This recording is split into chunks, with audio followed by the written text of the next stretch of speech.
when humans were still weak creatures amidst the giant nature. No homes, no weapons, just instinct and fear. In a small cave in the savannah, a tribe of prehistoric humans lived a normal day. In a small cave in the savannah, a tribe of prehistoric humans lived a normal day. But they didn't know a terrible storm, a fierce flood, would turn that ordinary day into a life or death escape. A terrible storm, a fierce flood, would turn that ordinary day into a life or death escape. A terrible storm, a fierce flood, would turn that ordinary day into a life or death escape. The sun slowly rose on the horizon, painting the sky with pale yellow hues. The early morning wind gently blew through the tall grass, carrying the chill of the past night. At the edge of that savannah, beneath a low cliff, was a small cave, home to a group of prehistoric humans. Our distant ancestors.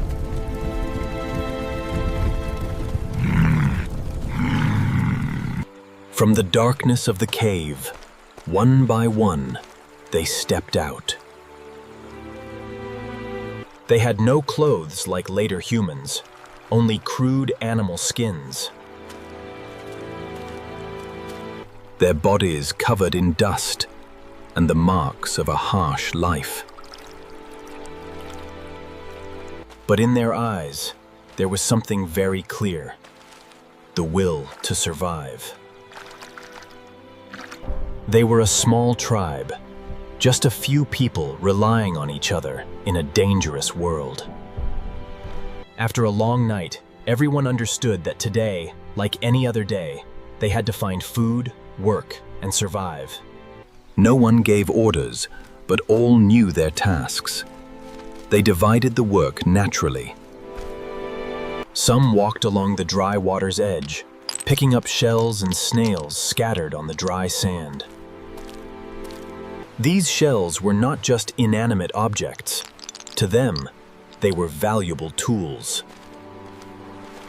The sharp edges of the shells could be used to cut meat, scrape animal hides, or make simple tools. Tools that helped them survive in this harsh world.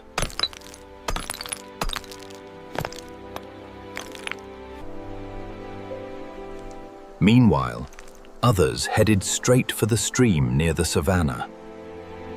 The clear water flowed over smooth, round stones, and beneath the surface, small fish swam nimbly. In just a moment, the flames erupted. Stones were placed in the fire until red hot, and fish were laid on top. A sizzling sound rose as the fish touched the hot stones. The smell of grilled fish spread through the air, a simple scent, yet incredibly precious to them. While they were still eating, the sky suddenly changed. After a long night, everyone understood that today, like any other day, they had to find food, work, and survive. In just a moment, the sky echoed with fierce thunder. Lightning tore through the sky, and then the rain poured down like a waterfall. Initially, it was just large raindrops, but very quickly, the rain became so fierce that it was almost impossible to see anything. Water poured down from all over the savannah. The gentle stream suddenly became fierce, and the water rose quickly. The cave began to flood.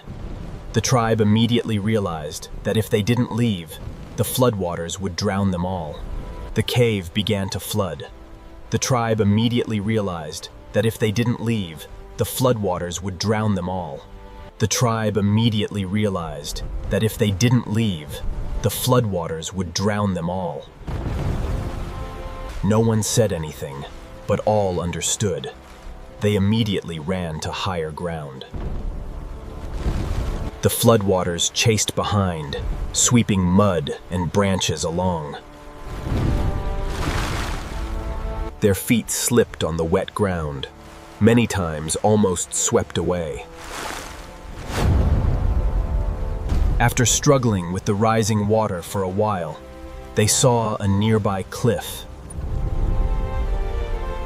That was their only chance. The whole tribe ran towards the cliff and began to climb.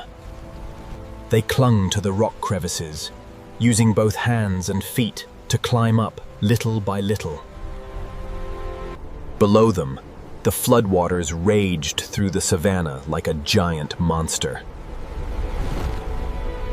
Finally, all reached high ground. They sat close together on the cliff, looking down at the storm. The wind still howled, the rain still poured, and the floodwaters still swept across the savannah.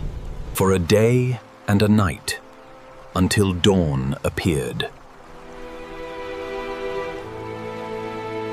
The first light of the new day shone down on the savannah. Looking down from above, they saw a desolate scene. Broken trees, scattered rocks, and large puddles everywhere. After a while, the water gradually receded. The tribe slowly descended. They returned to their cave. Inside was a chaotic mess of mud, standing water, and traces of the flood. But they didn't give up. They began to clean. Each person had a task. Some scraped away the mud. Others dug trenches to drain the water. They worked patiently, together restoring their dwelling. After a while, the cave gradually became clean again. When everything was stable, they went to the nearby stream again. The water had returned to its gentle state, and the fish still swam in the clear stream. They fished again, brought them back to the cave.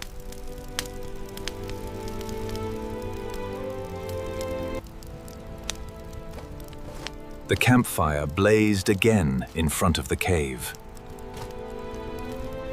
The smell of grilled fish spread through the air again.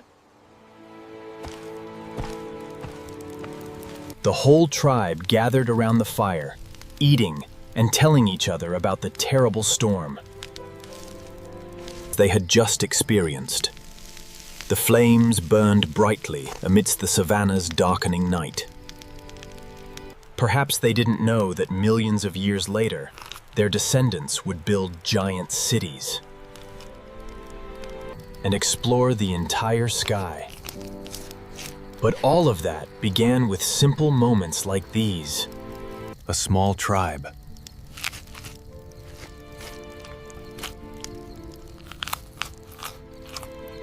A cave in the savannah.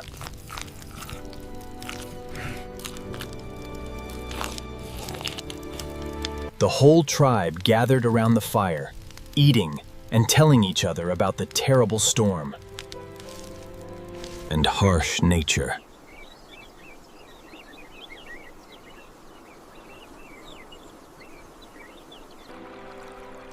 The first rays of dawn shone down on the damp ground after a long night. Beside a clear stream, a group of prehistoric humans woke up beside the dying embers of a stone fire. They were the distant ancestors of humanity, small but resilient creatures amidst giant nature. One man stood up first. He used a dry branch to stir the ashes, gently blowing until a few red coals glowed again. The small fire gradually blazed, radiating warmth in the cold early morning air. The rest also began to wake up. They looked around the vast savanna, listening to the familiar sounds of nature, the wind through the tall grass, birds calling in the sky. To them, every day of survival was a victory. After the fire was lit, The whole group quickly prepared to continue their journey to find food. No food storage, no reserves. To live, they had to find food every day. The whole tribe began to move along the stream bank. The clear water flowed over smooth, round stones, reflecting the morning sun. This was the best place to find food, where fish often swam through the shallow pools. They slowly walked down to the water's edge. Each held a crude stone spear, a simple but vital weapon for their survival. A simple but vital weapon for their survival.